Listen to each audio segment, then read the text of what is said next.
Okay. Oops.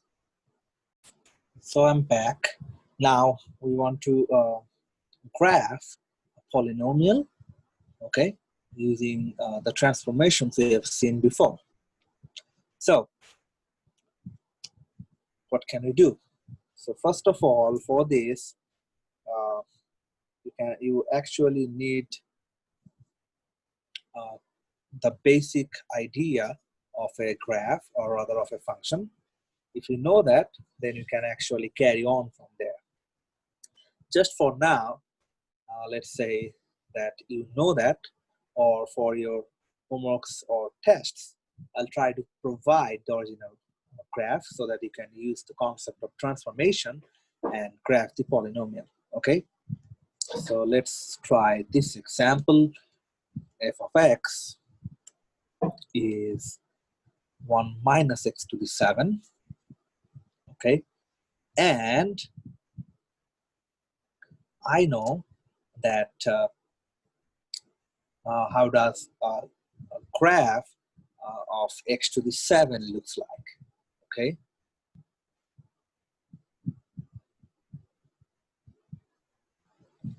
so in my previous video, I said that for this type of graphs, where n is the odd integer, positive integer of course, we'll have 3 points for sure. That is -1 and -1, 0, 0, and 1, 1, right? We'll have that. In the previous video, I just forget to add the negative sign here, so make sure you make those corrections, okay? Anyway, so we know that these videos will be there, and for now, and as I said, for the tests and homeworks, I'll actually provide you with the original graph. So fortunately, I know the graph will look like this. Okay, that's the graph of x to the 7. I know that. Okay.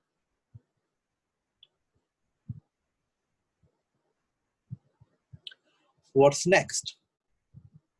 So next is we want to know what happens if we start changing it and using, if we start transforming it using the concept we have.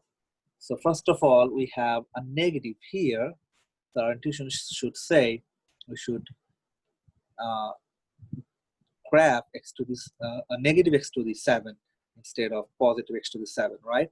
And we know that if we multiply a particular function by something negative, then the graph actually reflects about x-axis. It actually gives you the same graph, but it gives you the mirror image of the previous graph. Okay, so now this should look like this. Okay, this should look like this. Just the mirror image of the previous one, just because we have multiplied that by something negative. Okay, it reflects about the x-axis.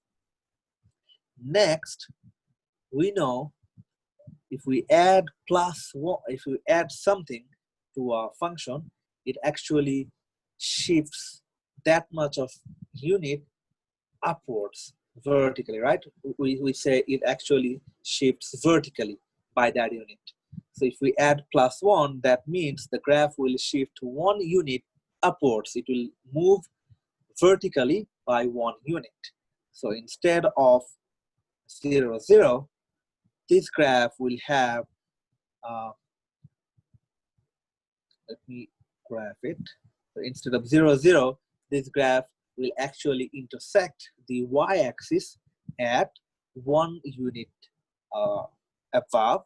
So it will actually intersect it at the point 0, 1. As I said, it will move up by 1 unit.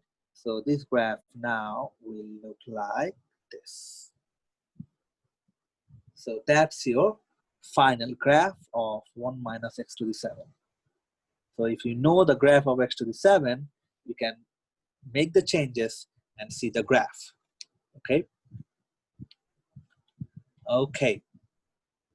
Now we want to see what is a real zero. That's quite an interesting content. So for real zero, what is a real zero? Okay, so if we just plug in 0 in place of the functional value, if we solve it for x, whatever we get can be called the real zero. Or in other words, if I plug in a particular value in place of my x, and if I get 0 in return as the functional value, then I'll say that it's a real zero. So simply, let's say I have a function like this, f of x, whatever it is, doesn't matter. If I plug in, let's say, value a and get 0 for that particular function, then I'll say that this a is the real zero. Okay, and from our previous concept, we know that if we plug in 0 in place of the function, then we get the x-intercept, right? Because for the x-intercept, the functional value has to be 0. So this guy is also the x-intercept. Okay.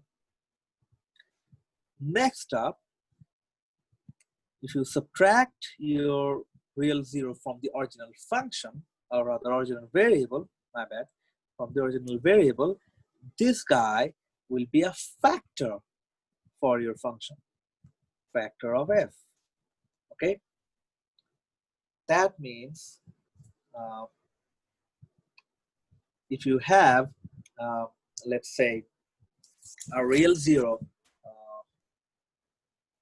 let's say for a function, 1 is a real zero for the function, whatever it is, you'll get a 0 in return as the functional value. That means 1 is a real zero.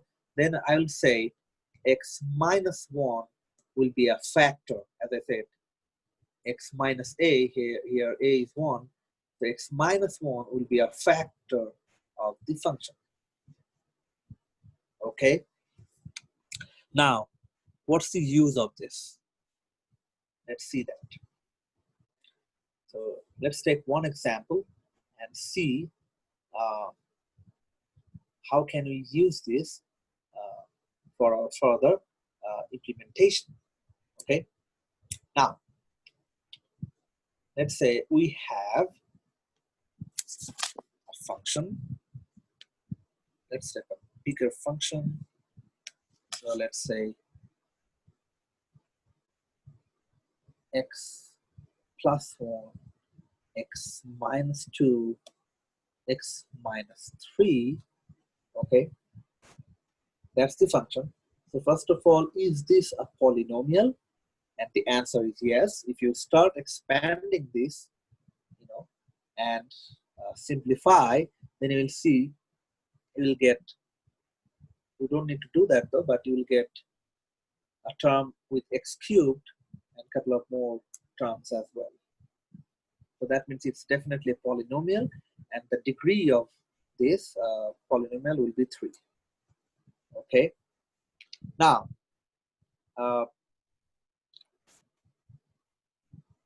what are the values of x for which this function will become 0? The functional value will be 0. Can you see that? So first of all, let's plug in 0 in place of that, or rather, let's put 0 in place of that. X plus 1, x minus 2, x minus 3 equals to 0. So if we solve it for x, we'll get x equals -1 from this, 2 from this, and 3 from this, right? So real zeros These are commas, by the way. Real zeros will be -1, 2, and 3. What it also means, we'll have the x-intercepts at these points.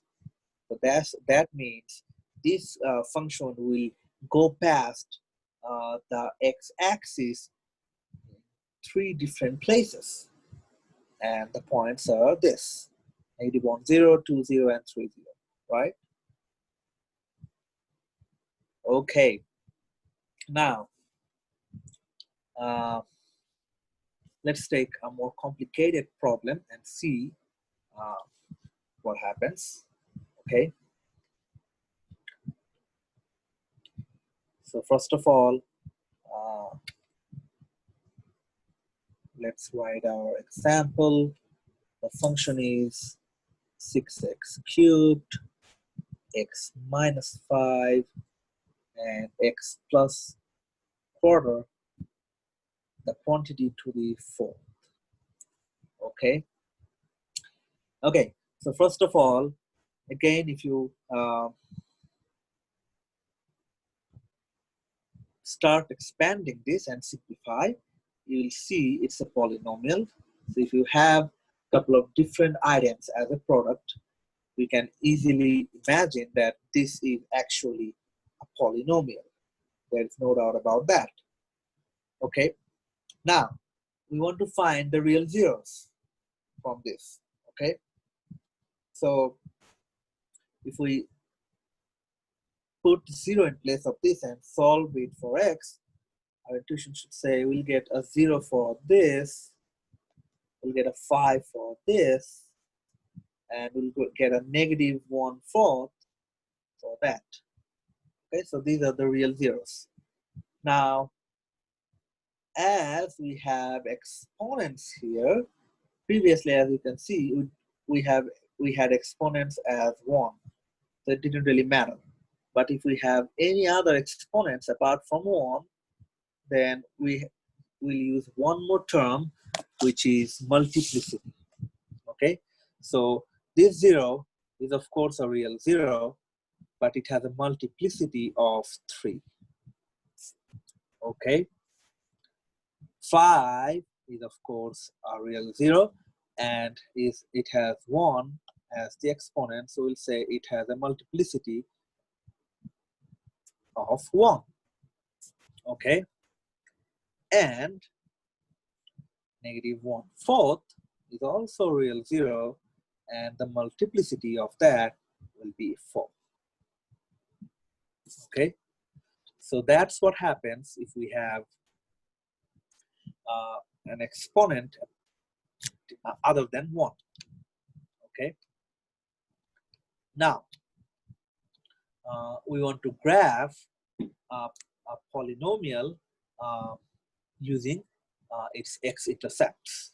Okay, and you will see that in the next video.